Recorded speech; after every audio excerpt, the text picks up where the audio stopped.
الرحمن الرحيم الحمد لله رب العالمين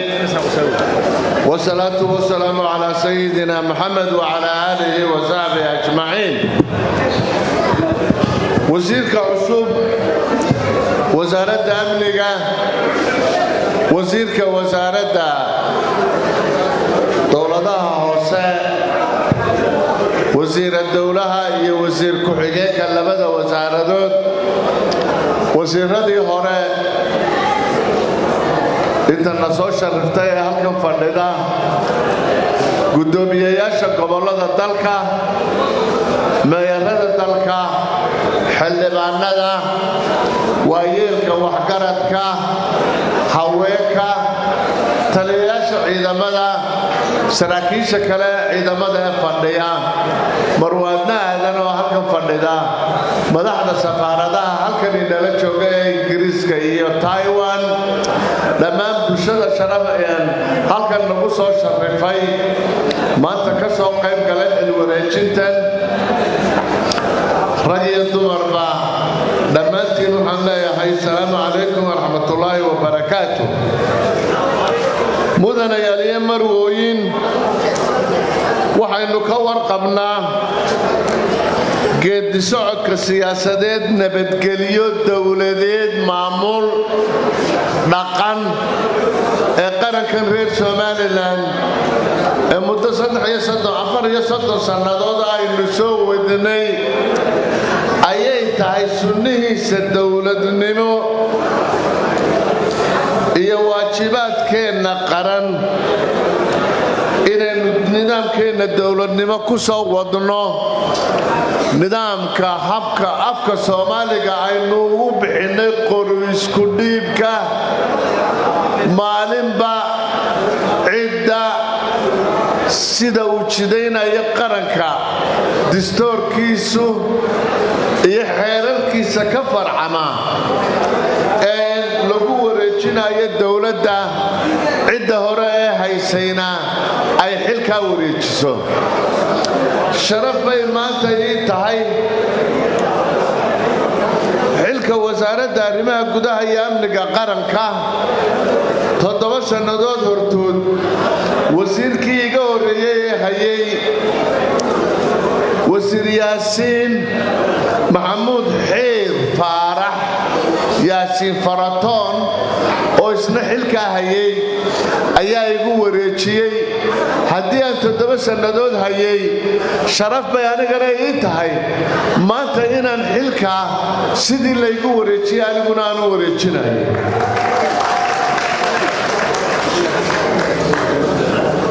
waxaynu la soconnaa iyadoo aynu nahay qaran aan weli la aqoonsanin in haddana heerka iyo nidaamka aynu marayno ama aynu gaarsiinay nidaamyada dawladeed ee adduunyaduba ay ku dhaqanto in maanta laynagu ixtiraamo nidaam wanaagga dawladeed nidaamka nabadgelyo iyo deganaanshaha nidaamka dimuqraadiyadda casriga ah oo aynu kaga wanaagsannahay mandaqada dawladda aynu ku noolnahay ee geeska Afrika oo qaraanay soo marin mustacmaradihii adduunyadan soo maray dalka Itoobiya lama soo isticmaalsan haddana dawladahaas oo dhan sida ay u dhayihiin dalka Kenya inqilaabyadii hanti wadaagyadii dawladnimada dawladaha Afrika ragaadiyay muu soo marin haddana waxaynu dhammaantood kaga wada wanaagsannahay nidaamka geedi socodka dimuqraadiyadda axsaabta doorashooyinka iyo intaba marka la qiimeynayo doorashooyinku way dhacaan adduunyada meel walba way ka dhacaan dawladdii hore haysay baa la yidhaahdaa boqolkiiba 79 bay ku heshay boqolkiiba 99 bay ku heshay laba qodob oo qura ayaa doorashooyinka marka la qiimeynayo natiijadooda u dambeeya ay urursataa labada qodob waxa weeye doorashadii ma ku dhacday si nabadgelyo ah xor iyo xalaal ah dimuqraadiya tartan siyaasiya dadka damaca siyaasadeed leh ama dadka konseenka siyaasadda leh si siman ma uga wada qayb galeen oo doorashadaasi si natiijo leh ma ku dhacday qoon nabadgelyo leh ma ku dhacday qodobkeeda labaad waxa weeye doorashadaasi way dhacdaa ha dhacda ee natiijadeedii ma la aqbalay haddii natiijadeedii la aqbalay waxa kaaba ee raaca waxa weeye natiijadii doorashadaasi ay dhashay marka xilka lala wareegayo waxaanay afka ajnabiga ku yidhaahdaa peaceful transition of power ma la isugu wareejiyey xilkii si nabadgelyo ah ma la isugu wareejiyey intaasaa lagu qiimeeyaa intaasi waa inta qudha Somaliland ay caanka ku tahay maalintii uu hordhawayto xil wareejintii waxa joogay madaxweynihii u horeeyay ee doorasho madaxtooyo oo la galay xilka ku wareejiyay daahir riyaale kaahin waxaynu ayaan dhawayta aasnay allah ya raxmay ilaahay ha u naxariisteen Ahmed Mohamed Mahmoud Ahmed Silaayo oo isagu ku wareejiyay isaguna maxaan ku dhahdayay xilkii si wanaagsan u wareejiyay waxa ku xigay Muuse Biixi Cabdi oo isaguna maanta si aan gargaro casho lahayn hakasho lahayn lahabsaan lahayn marmarsiya lahayn سجس لمن ونعكسن أو سياسية أو ديمقراطية هم بليي كوري شيء حلكي عبد الرحمن إن شاء الله وحنا نقرأنا إنه حلكة مركزة يسقون السيدة وري شيء ما دام أيضا كيدك أسمع مرني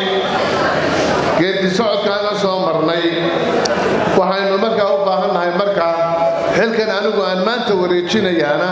وهو هي راتك بقن سياسات ديمقراطية شرعية دستورية aynu maxaan ku dhacday ku soo dhaqmaynay farxad weyn bay anigana ii tahay inaan maanta xilka wareejinayo hal shay waxaan jecelahay inaan si yar oo guud u tilmaamo ninka xilka haya ka maanta soo fuulay kii shalay tahayay ka xisbiga wadani ka tirsan ee maanta xilka soo fuulay ka xisbiga wadani ka tirsan ee maanta mid xil helay iyo mid aan xil helin intaba ka mid ah ka xisbiga kulmiye ka tirsan ee xilka ka degay hadduu madaxweyne yahay hadduu wasiir yahay aniga maanta xilka ka degaya wasiirada xilkoodii soo tiriyay oo halkan fadhiyay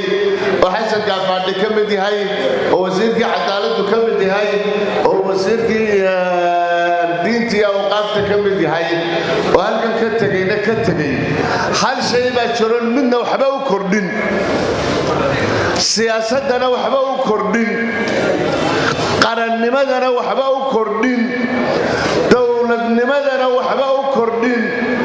wuxuu ka dhima mooyaane waxba aanay ka jecaan waxba aan tarin waxaas waa maxay caadifada yar ee aadka u hoosaysa ee qabiilka ah ee damaca indhaha iyo dhagaali ay hayaan waxba siyaasadda uma kordhiyo wadaniga maanta soo fuulayana wuxuu ka xumeeyo mooyaane waxba uma kordhiyo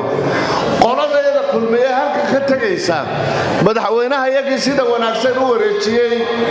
iyo wasiiradayadii xilka si wanaagsan u wareejiyey qolada kulmiye meelaha ka qaylqaylisay wax ka garoocanaysaana waxa qura ee ay jabinaysaa oo baabiinaysaa liigasigii yacniga hanaankii dowladnimo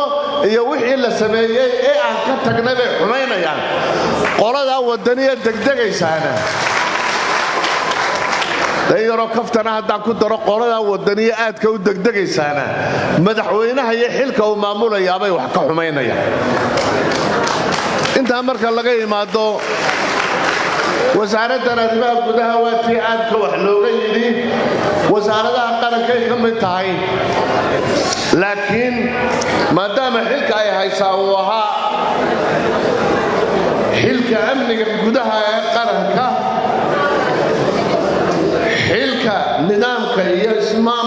maamulka gobollada iyo degmooyinka iyo dowladaha hoose oo ah xil aad iyo aad u ballaadhan waxay ka kooban tahay maamulka gobollada dalka oo 14 gobol ka kooban 202 degmo oo uu dalku ka kooban yahay 23 degmo ay yihiin 23 degmo doorasho oo uu qeexayo xeerka 23aad 2019 iyo 79 degmo oo loo magacaabo degmooyinka degmadhiida ah oo laga maamulo mayaradooda laga magacaabo maamulka wasaaradda arrimaha gudaha oo wasiirku uu magacaabo taliyayaasha ciidamada booliska taliyaha ciidanka ilaalada xeebaha taliyaha ciidanka immigrationka taliyaha ciidanka dabdamiska ay si toosa u hoos yimaadaan wasaaradda waxa kale oo la shaqeeya ayadoo la raacayo xeerarka nabadgelyada iyo dastuurka qaranka maxaanku idhaahdayay qaranka taliyaha ciidanka qaranka oo ah ciidanka ugu cududa weyn leh ciidamadeenna qaranka ee ugu ballaaran iyo taliyaha ciidanka sirdoonka oo inoo qaabilsan howlaha sirdoonka ayaa iyaguna sidaa loola shaqeeya ciidamada wasaaradda intaa marka la isku daro waxa ay noqdaan hay-adaha ama ciidamada nabadgelyada markaa sharciga ciidanka waxaan leeyahay dowladda u degsan hay-adda qaranka dalka waxay ka kooban tahay golaha wasiirada madaxweynuhu hogaamiyo nabadgelyada guud cidda ilaalisaana bacdama ay ciidamada u yihiin waxa hogaamiya oo gudoomiya wasiirka arrimaha gudaha taliyayaasha ciidamada waxaan jecelahay inay istaagaan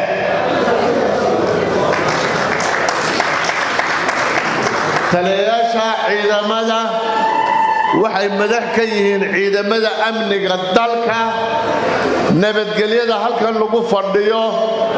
dowladnimada halkan lagu fadhiyo quruxda halkan lagu fadhiyo ilaahay ka sokow cidda inoo suuro gelisaa iyo cidda nidaamka inoo samaysaa waa nimanka taliyayaasha ahee halkaa fadhiya saraakiishii kale ee ciidankuna meelaha dhexday fadhiyaan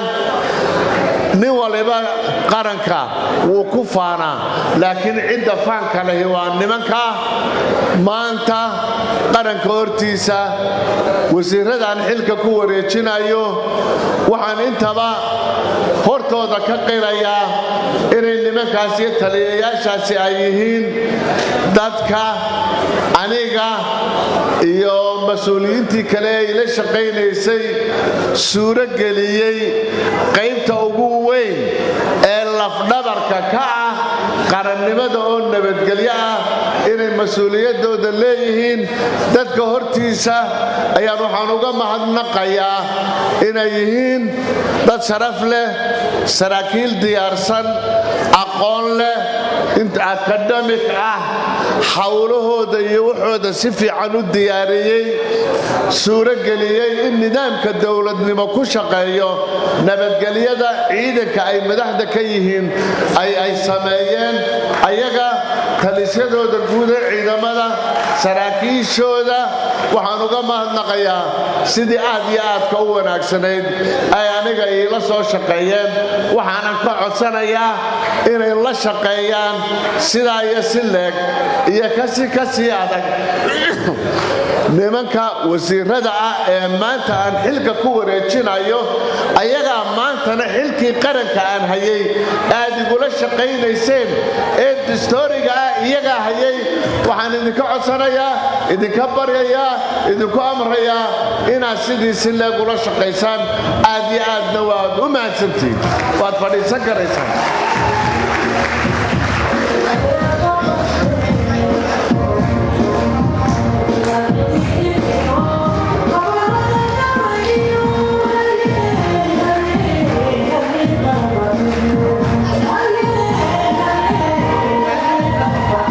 aad iyo aad loo mahadsan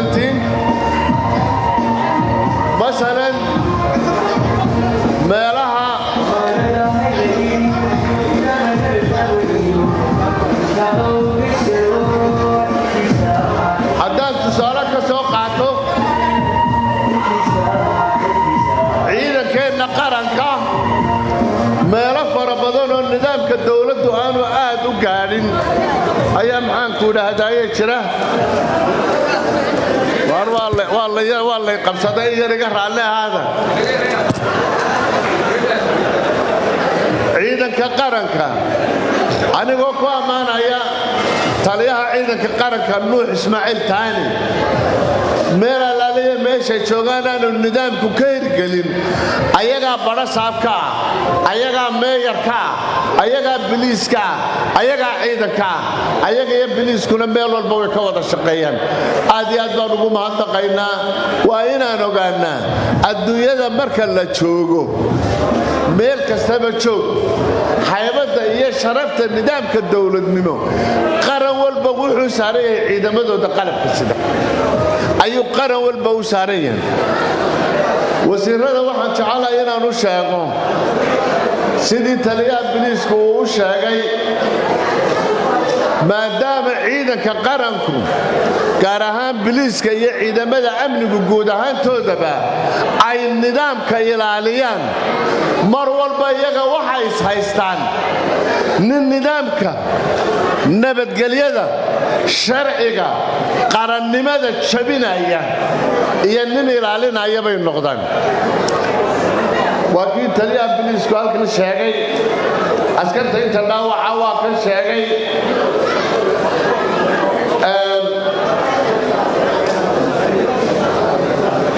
waxaa la yidhaahdo khamriga xashiishadda maandooriyayaasha kale ee ciidanka biliisku ay qabteen ee waxna la gubay waxna maxkamadaha imminka kaysaskoodu ay ku jiraan waxay noqon karayaan khamriga haddii booyado lagu shubo ilaa 100 booyadood ama 150 booyadood ee khamri leeg bay qabteen intaas oo kun oo kiilo oo xashiishada bay qabteen bal amarka ilaahay dadka intaasoo nooca dadka u dagaalamaya iyo dadka u dacwoonaya iyo dadka biliiska ku caayaya iyo dadka wasiirka daakhiliga anigana shalinta cunaha hayay barintana cabdullaahi sandheera cunaha haynaya waa suldaankii waa caaqilkii waa taajirkii waa siyaasigii ayaa intaas oo dhan u dacwoonaya marka waxaynu ogaanaa ciidanka biliiska ninkays haystaan waa ninka noocaasa marka macdama ay ninka noocaas ay haystaan waxaynu u baahannahay haddaynu qaranka reer Soomaaliland nahay in aynu la safarno oo difaacno ciidamadeenna qaranka xabad buu igu riday wuuna dhaawacay waxaanuu nagu sameeyey gaadhigaygiiba xidhan wax allaaliya waxa la xidhayaa waa waxa noocaasa waxaan doonayaa inaan maanta dadka u sii sheego madaxweynaha ee halkan timid iyo inta hadhowta miidiyaha ay naga dhegaysanaysaa ninkii hadraawi allah ya maxamed wuxuu yidhi asaagay wuxuu gudo ayaan anigu gooyaa waxaynu u baahannahay haddaynu doonayno nidaam dowladeed inaynu yeelanno haddaynu doonayno in layna aqoonsado haddaynu doonayno inaynu haru marno soomaalida waxay tahdaa haddaad xoolo dooni xamaraag joog haddaad xiila dooni xamaraag joog haddaad xarrago dooni xamaraag joog haddaynu intaa doonayno hal shay oo quraynu ku gaadhaynaa halka shayaynu ku gaadhaynaa waxa weeye waxaynu ku heshiinay inaynu ku dhaqanno waxaynu ku heshiinay 2 maaha 3 maaha 4 maaha waa mid qura waxaynu ku heshiinay waa xeer waa dastuur waa sharci waa nidaam dawladeed qabyaalad kuma inaan heshiinin waxa la yidhi ninbaa isagoo iska baayac mushtariyaho alaabtiisii sito qaad sita buu tuulo tegayo tuuladii baan lagu tagay oo yimiyo xukuud warina kan qaadka u tiri maasoo ku dhigina ku lacagta ha keensado hadaad adigu ka bixinaysana adigu keen war u tiri baan ku nidhi buu yidhi war iska bixi buu ku yidhi lacagta ninkii baa ku yidhi wariyaa anigu halkan uun baan cadceedda ka arkaa haddaad u tirin waayo kanuun baan xabad ku dhufanaya waxaad ku dhufanaysaa adigay ku jirtaa buu yidhi maba warwareegina qorin buu soo qaado xabad buu gaadhiga ku dhufto gaadhigina halkiiba aabihii ku wasay ninkina waa shoo khasaara ka niibkeenoo maba calaacalinoo wixii ka saaraa buu kala degayo gaadhi meeshii uu ka yimi ku socda buu iska raacay aan la iska kala tegin magaaladii dadaashoo gaadhigii samaysoo burco cid loo diriyo dambeeya 7 dambe oo dhowr iyo 10 sanadood ka dambayso ayaa ninkii odayahoo cadan tagay oo hub ka keenay oo qoryasitaa tuuladoodii tegey salaad hore ku soo beegmo qoryina meel buu ku soo xaseeyayo ninkii oo raartaa fadhiyabu ayaa fadhiya waa la isgaranayaa inankii maqaadu eedho xukuudi ninka ayaa inanka la socdaa shaahna uge quraacna uge markuu intiisii ku dhuftay buu soo kacoyd war ibraahim oo balaadayna kee dabaddu ula baxay wuxuu ku yidhi waan ku garanaya kolley qoryaa sidaayay meeshaad dhigtay gee muu warwareejinna wuu geeyey wuu iska qaatay wuu soo iibiyey maalintii dambe uu keenay wuuhi qoryahaagu intaasay ahaayeen geelkuumaan siininoo jidheer baad soo martay lacag baan kuu siiyey barritana xadkaan ku geynayaa gaadhigaad ka raacaysaa dee lacagtaadii waa kaa waxsaan kuu sheegay buu yidhi dhulkanaynu ifkanaynu joogno nin walba tuulo yaroo xunoo caantaynahoo qoladoodu leedahay oo uu laandheere ka yaxayoo cadceedda ka arkaa way badan tahay taa kumaynaan heshiinin maalinba nin qoladooda tuulo yaruu leeyahay ka buuftaamayo ka dhimilisanaya dowladnimadeenna cabdallow lagu wadi kari maayo waxaynu u baahannahay dadkaa xeer baynuu samaysannay sharcaynuu samaysannay maantaynu wuxuu dhahli maalin bay ceel joogtaa maantaynu ishor joognaa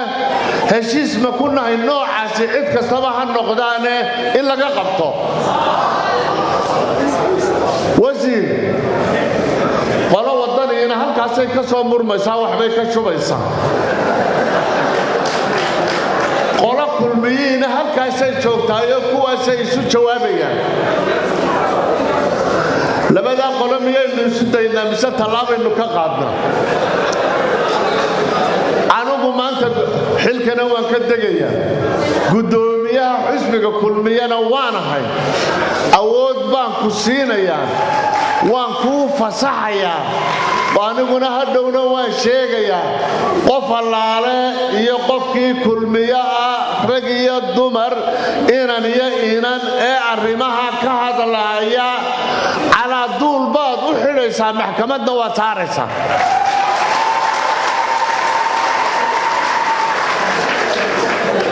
qolada kale garan maayo sidaa ula macaamilaysaan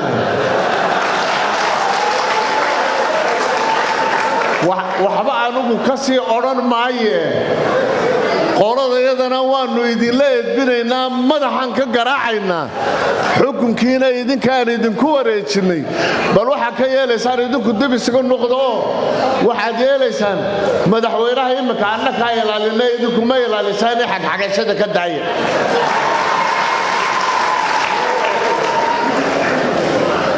goobtanaynu imminka fadhino ee hadda laga hadlaayay goob ergin iyo dhir iyo buur iyo dan ay kuwada ay degan yihiin bay ahayd muddaan laga tashanayay waxa laga yeelaayo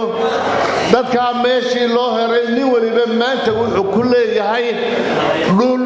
wanaagsan oo aqal wanaagsani uga dhismi karo oo uu isagu leeyahay oo hantiya buu ku leeyahay haddaad in yar dhaafto oo aad xagga shisho u tallowdo dhulkaa dhul leh ama ka sii weyn ayuu banneeyey janankaa nuuxtaani isagiiyo saraakiishiisa kale oo dadkaa laga raray oo aad u fara badan oo ayaguna dhulkii la dejiyey dhul ay iyagu maanta leeyihiin oo hanti u leeyihiin ah halkan waxaan jecel lahay dadkiina sharafta leh halkan yimi ina halkan ku yara min jabaxsataano soo aragtaan inta dhismeel laga sameeyay cusbatal gaar biliisku leeyahay baa laga sameeyay nuuxtaani xadin cashisha wuxuu ka sameeyay cusbatal gaar military uu leeyahay oo iyaga dhaawacoodii bukaankooda la dhigo dabagal wuxuu ka sameeyay halkan cusbatal biliisku leeyahay dhismaha imika joognay dhismayaal kala farabadan dhinaca shanana dhismayaal doora oo qayb kasta koob iyo soddonaad ay leedahay iyo cusbatal gaara oo ay ciidamadu leeyihiin cusbatal weyn oo nooc walba leeyahay baa laga sameeyay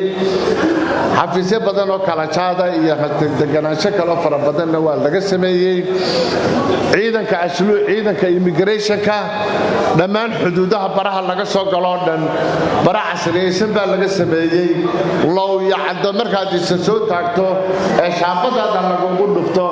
ayaa magacaaga iyo sawirkaaga iyo baasaboorkaaga wuxuu ka soo baxayaa maxaan ku dhahday xarunta taliska guud ee ciidanka immigration-ka halkan waxa jooga xafiiska kooban xafiiska diiwaangelinta maxaan ku dhahday kaarka muwaadinka xafiiska diiwaangelinta la yiraahdaa yaasiin meeye ma qoladii xafiiska diiwaangelintu istaaga dhalinyarada halkaa taagan baa haysa waxa ilaahay iminka diiwaan gashan oo xafiiskooda yaala tiradan 800,000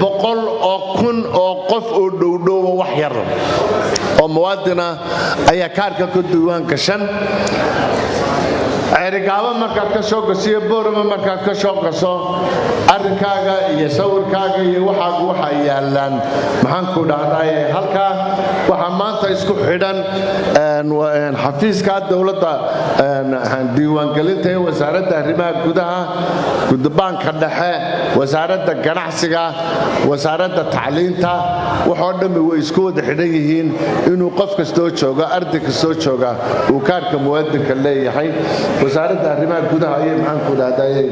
ayay ka tirsan yihiin wasaaradda taliyayaasha ciidamadu oo guddiga noocyada oo dhammaan tababar saraakiileed oo heerar kala duwan ah oo ilaa iyo master ah ayaa lagu soo tababaray dalka Itoobiya tababar badan bay Taiwan u tageen dalal kalena way u tageen waxay marayaan markaa imika ciidanka ilaalada xeebaha oo kale waxa samaysan command center-ka berbera ku taala oo Yaman iyo Khaliijka waqooyiga inaga xiga ilaa 250 nautical mile 300 kilometer oo dhow waxa badda maraya cadan marka uu markabku dekada ka goosto ayaa laga arkayaa berbera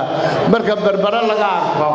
ayay markiiba taliska guud ee ilaalada xeebaha ayuu soo galayaa taliyuhu isla markaa ayuu email soo gelinayaa wasiirka gaashaandhiga badda intaas ku jirta intaas maraysa intaas ay ugu soo dhow dooyo fara badan bay qabteen hub fara badan bay ku qabteen ay ciidamadu la wareegeen waxna ciidamada kala duwan waxaan ku dhahday loo qaybiyay hadda way sii soconayaan meel cid hore badan baynu xiriir la leenahay waxaan jeclahay markaa maanta xilkan wareejinaynaa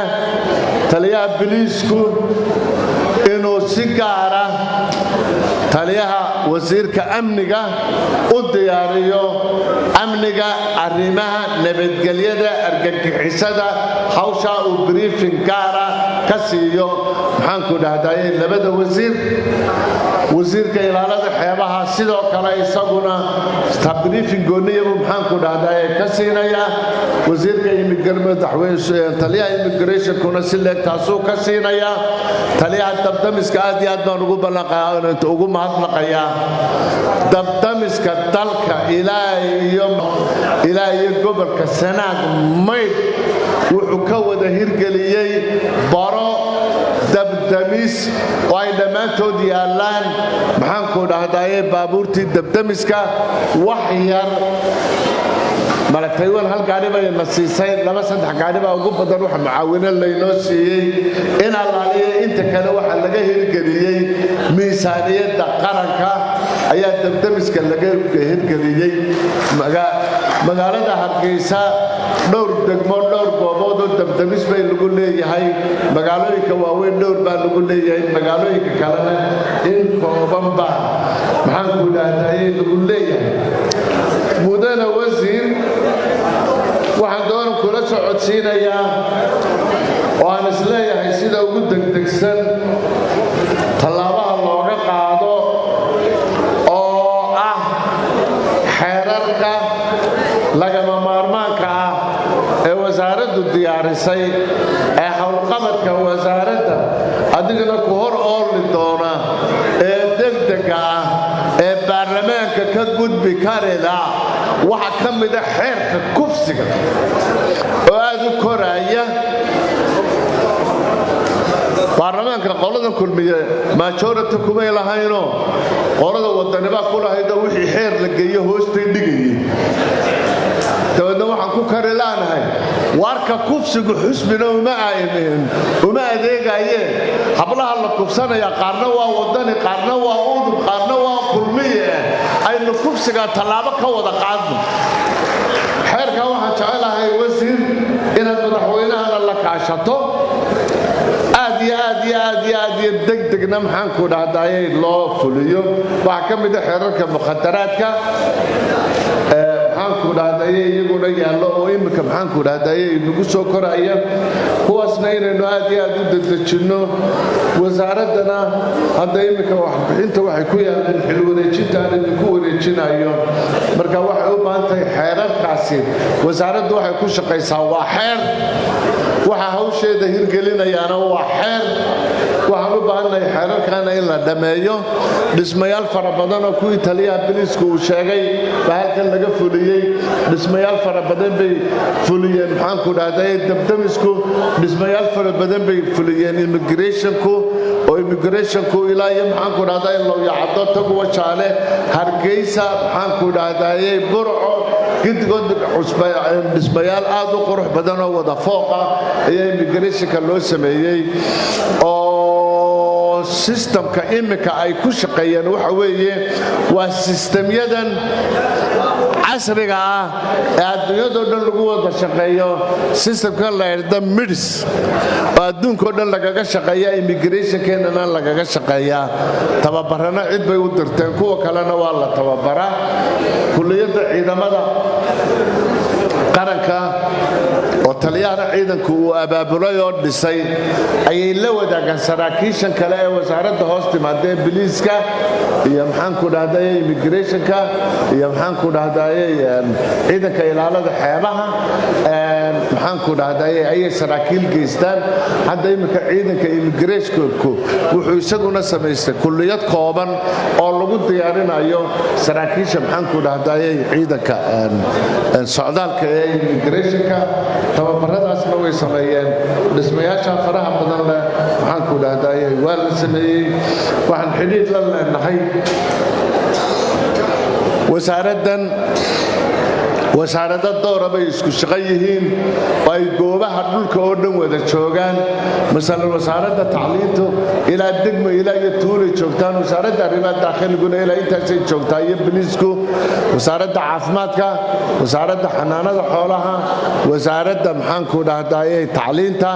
wasaaradda waxbarashada wasaaradahaasoo dhan bay shaqeeyaan barnaamijka horumarinta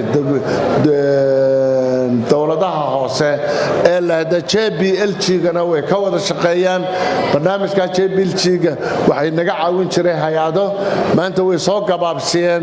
waxa wada oo kaliya imika waa miisaaniyadda qaranka dowladda Soomaaliland baa la wadaa degmooyinka aanay gaadhinna hadda wasaaradda ayaa gaarsiisay degmooyinka maxaan ku dhahday Caynaba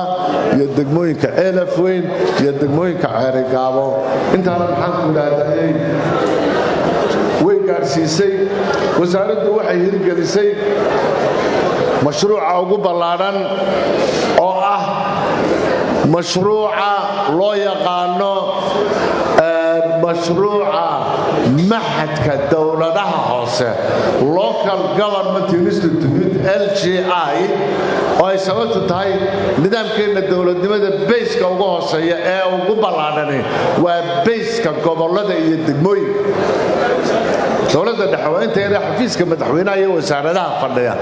laakiin 6 milyan 7 milyan oo qof meesha laga xukumo waa gobolada iyo maxaan ku dhaahday degmooyinka si shaqaalahooda hore loogu mariyo waxa loo sameeyay maxadka la yiraahdo dawladaha hoose innaka kaliyan baa isu caawina barnaamij buu leeyahay wasiirka dawladaha hoosena waan kala xidhiidhnaa briefing baan ka siinayaa iyo wasiirka amniga labadaba mashruucaasina wuu inoo horgalayo imika maxaan ku dhaahday waan shaqeeyaa waan ku soo ururinayaa aad iyo aad baan ugu mahadnaqayaa shaqaalaha wasaaradda amniga arrimaha gudaha iyo amniga aad iyo aad baan ugu mahadnaqayaa shaqaalaha gujigu halkan uu ka sheegay waa shaqaale aad iyo aad waayo arag u ah waa shaqaale professional ah wasiirada cusub waxaan u sheegayaa systemka dawladaha asaaskeedu waa professionalismka waa dadka farsamada shaqadooda yaqaana taa lama burburiyo wasiir anigu muddadii aan wasaaradda joogay hal agaasimo waaxid kama bedelin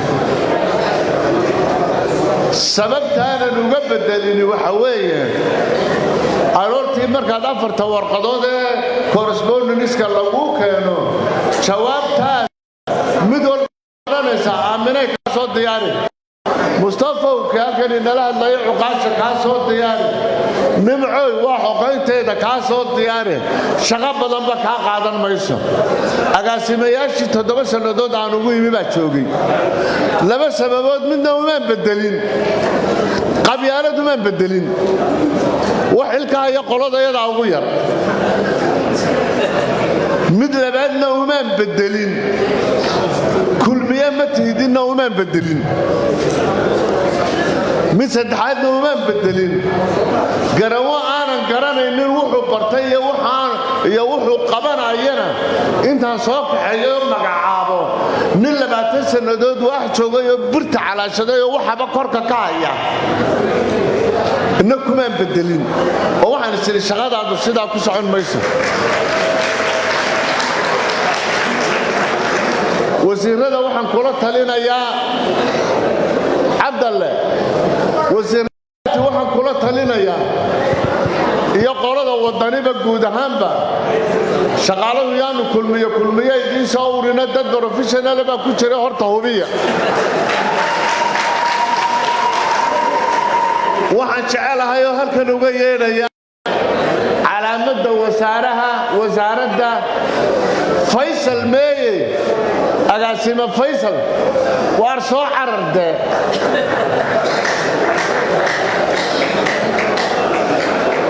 ninka saacabka loo turo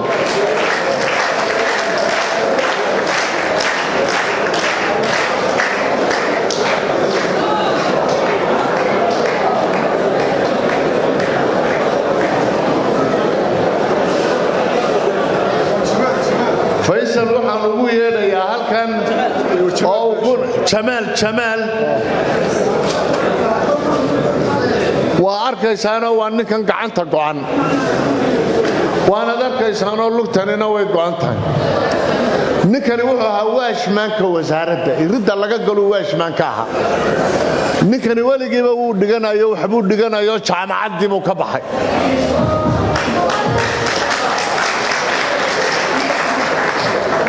wasaaraduna aad bay ugu dadaashay marka la aragtay dadaalkiisa faraha badan ee uu wado jaamacaddii buu ka baxay digrii buu qaatay marka aniga waxba iga bari maayo wuxuu ka mid yahay imika madaxda agaasima waaxeedyada ee wasaaradda dakhliga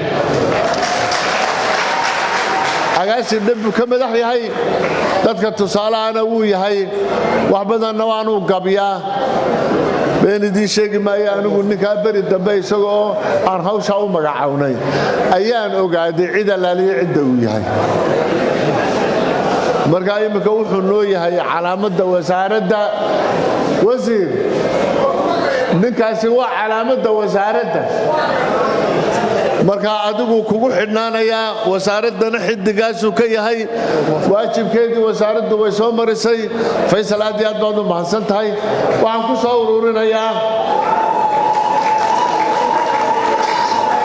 soo ururinayaa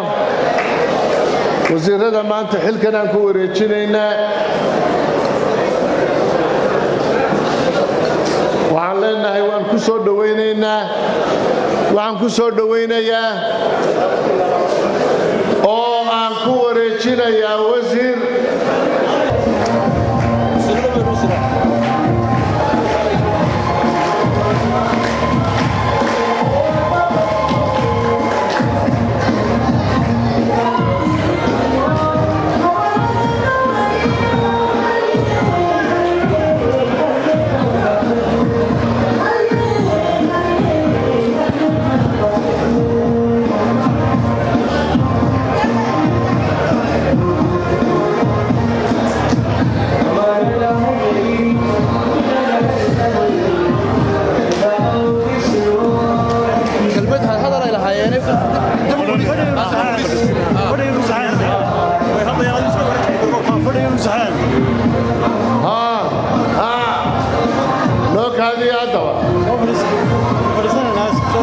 wasiiradani